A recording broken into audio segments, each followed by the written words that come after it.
আসসালামু আলাইকুম, আশা করি সকলে ভালো আছেন। বরাবরের মতন আজকেও একটি নতুন ভিডিও নিয়ে আপনার সামনে হাজির হলাম। তো আজকে ভিডিওটির বিষয় হচ্ছে ফ্রিজের ভিতর যদি লিকেজ হয় সেক্ষেত্রে আমরা কিভাবে লিকেজটা বের করব এবং ফাইন্ড আউট করব। সেক্ষেত্রে আমরা কিন্তু প্রথমে ব্যাকশিট তুলে নিচ্ছি। আপনারা দেখতে পাচ্ছেন এবং ব্যাকশিট তুলতেছি, এটা মূলত হচ্ছে চেম্বার লিকেজ।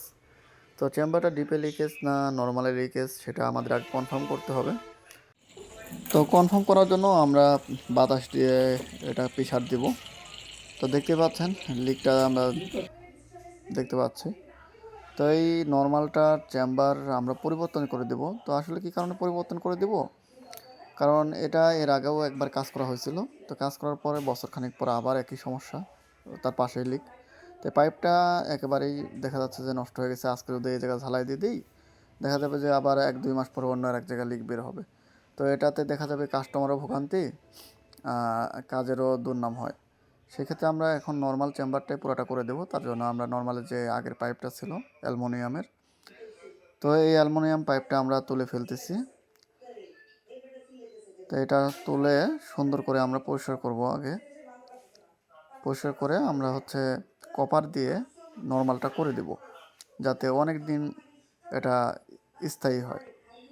তো এটার জন্যই কিন্তু আমরা নর্মালের যে আগের পাইপটা ছিল এটা তুলে ফেলতেছি। তো আগের পাইপ তোলা হয়ে গেলে এর ভিতর যে আমরা পাইপ পানি দিয়ে চেক দিয়েছিলাম সেই পানিটা আগে তুলতে হবে। তো পানিটা তোলার জন্য আমরা একটা ভ্যাকুয়াম পদ্ধতি ব্যবহার করতেছি। দেখতে পাচ্ছেন এটাতে কিন্তু অটোমেটিকভাবে আপনার পানি যে পানিগুলো আছে এটা কিন্তু টেনে নিচ্ছে। পাইপটা দিয়ে আমরা পানিগুলো সম্পূর্ণভাবে এখান থেকে রিমুভ করব।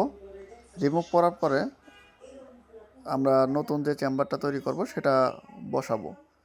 তো আপনারা দেখতেই পাচ্ছেন এখানে একেবারে পরিষ্কার হয়ে গেছে, পানি নাই। তো আমরা এখানে হচ্ছে নতুন চেম্বার বসানোর কাজ শুরু করব। তো যেটা দেখতে পাচ্ছেন এটা কিন্তু থার্মোস্টারের যে বেলুজ আছে এই বেলুজটা কিন্তু এখানেই থাকে নর্মালের মাঝামাঝি। এটার মাধ্যমে কিন্তু আপনার অটো অন অফ হয়।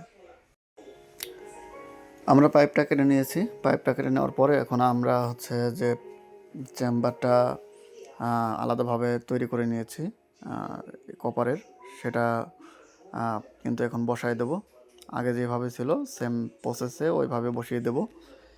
তো এতে কী হবে, দেখা যাবে যে আমার ঝামেলা হবে না। যেখান দিয়ে আগের পাইপগুলো ছিল আমি সেখান দিয়ে কিন্তু এই পাইপগুলো বসাই নিচ্ছি। বসিয়ে নিয়ে পাইপটা ঝালাই দিয়ে দেবো। তো যারা নতুন তারা কিন্তু এই ভিডিওটা সম্পূর্ণ দেখলেই বুঝতে পারবেন যে আসলে কীভাবে কাজগুলো করা হয়। তো এটা কিন্তু সেমভাবে সেম প্রসেসে কিন্তু আমরা নর্মালটা করে দিচ্ছি। তো কপার দিয়ে করার কারণে কিন্তু এটা অনেক দিন যাবে, সহজে নষ্ট হবে না। তো আমরা যে লকগুলো ছিল লকগুলো লাগাই দিচ্ছি।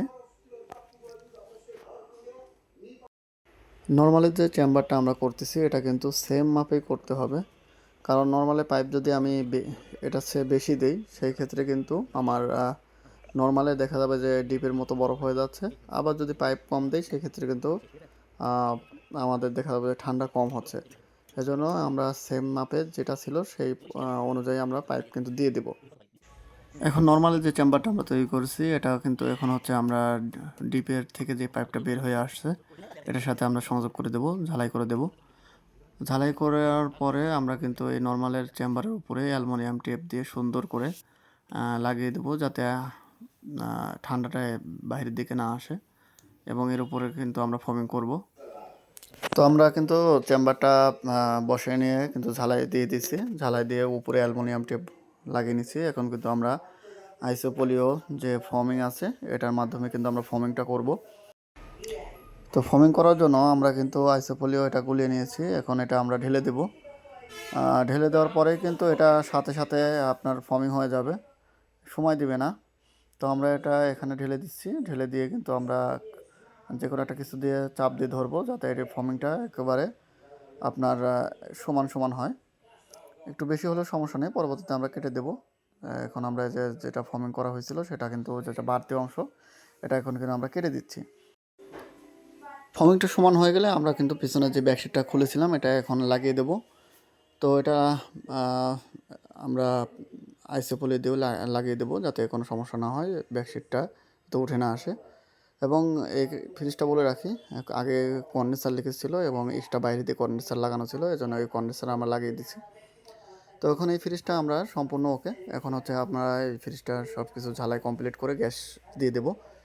তো এরকম আরও নতুন ভিডিও পেতে চাইলে অবশ্যই লাইক, কমেন্ট এবং শেয়ার করতে ভুলবেন না।